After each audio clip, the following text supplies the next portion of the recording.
We are 2 games into the WNBA Finals, series basically halfway over. If I had to guess, the majority of you guys didn't even know the WNBA Finals had started. Much to my surprise, though, the Phoenix Mercury, they have not had one of their games moved yet to make way for Disney on Ice or the big comeback of Depeche Mode. No, both game 1 and 2 were played in Phoenix, played in their home arena. Progress.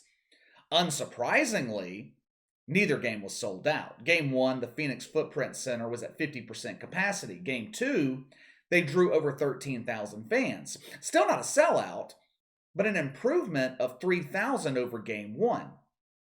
I know we talk a lot about television ratings here on the channel, and we're going to talk about ratings for the WNBA Finals today. But one way you can gauge the health of a league is by looking at its live attendance numbers. The media wants us to believe the popularity of the WNBA is nearing all-time highs.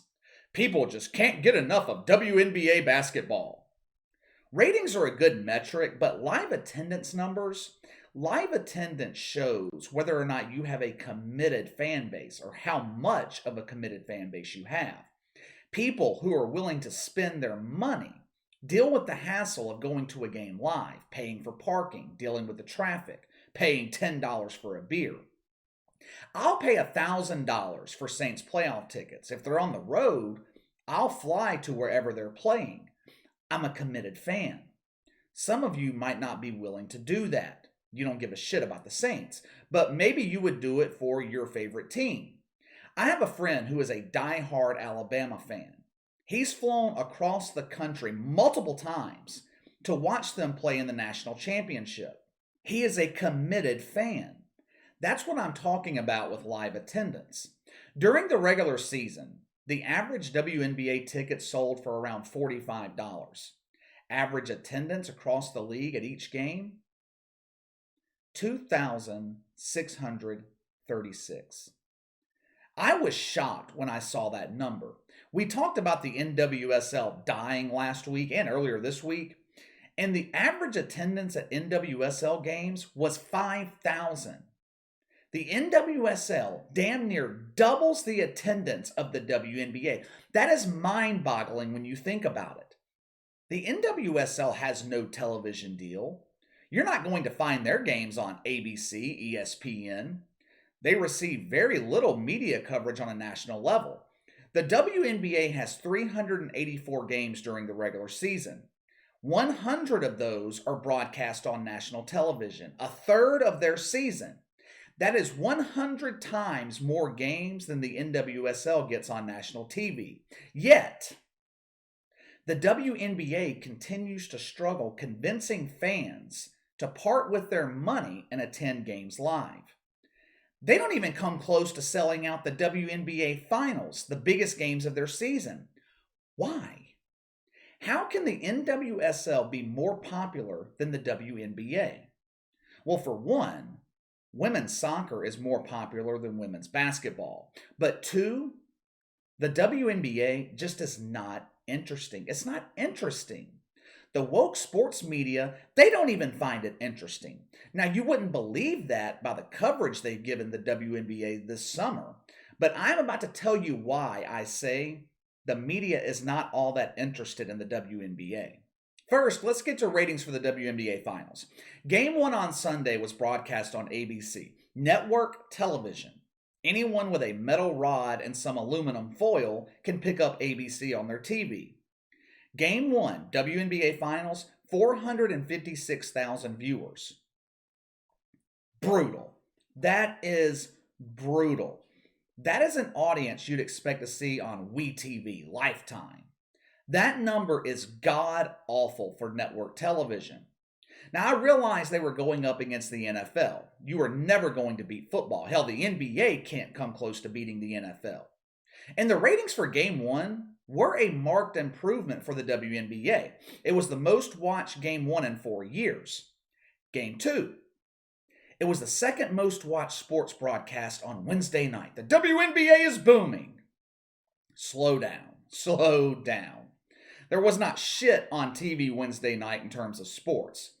The NHL led the way. They were number one with their season opener on TNT. Major League Baseball, they had the night off. The only other sports on TV Wednesday night was the NBA preseason. No one gives a shit about that. Game 2, WNBA Finals, broadcast on ESPN. 789,000 viewers. Now let's be honest here. That is not a bad number for this league. It was the most watched WNBA game in 4 years.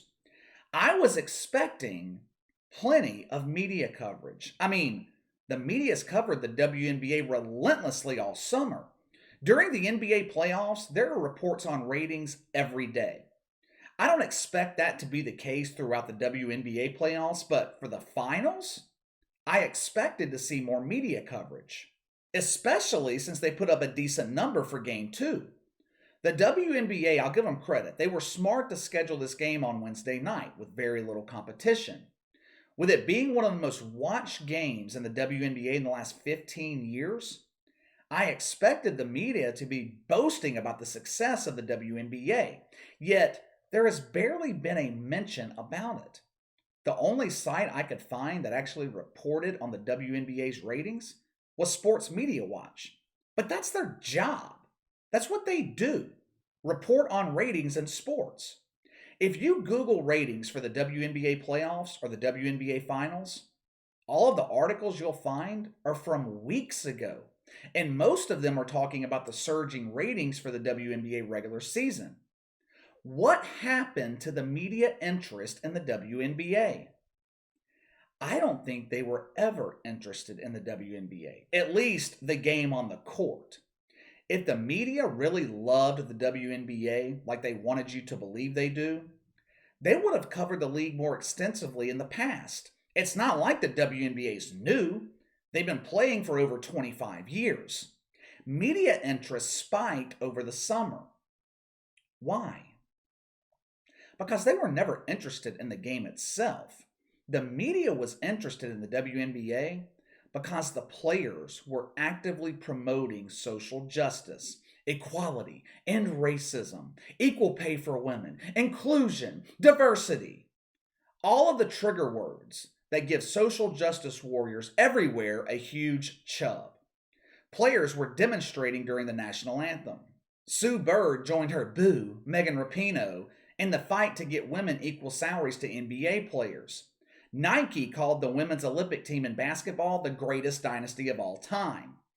But it wasn't because they were dominant on the court. It was all the social justice work these women have done off the court. Those are not my words. Those are Nike's words. Once the summer turned to fall, the WNBA shifted its focus back to basketball. There haven't been protests during the national anthem. There's been no talk of equal pay, diversity, inclusion, all that other shit. The WNBA has been strictly basketball, and clearly, the media has no interest. You know another way to gauge interest in a league? Gambling. Look at what odds makers do. You look at the PGA, NFL, NBA, college football, college basketball, Major League Baseball.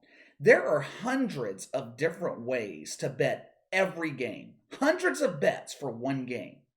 Traditional point spreads, over under, team totals, first half, second half, quarter bets, player props.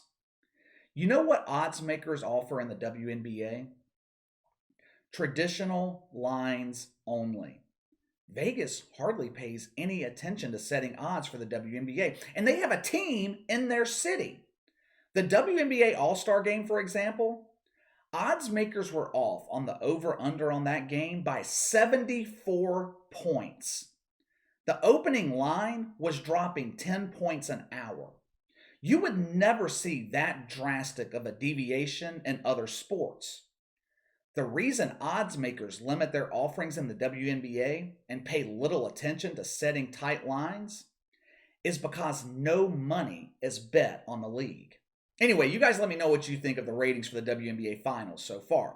Why do you think the media has quit paying attention to the league?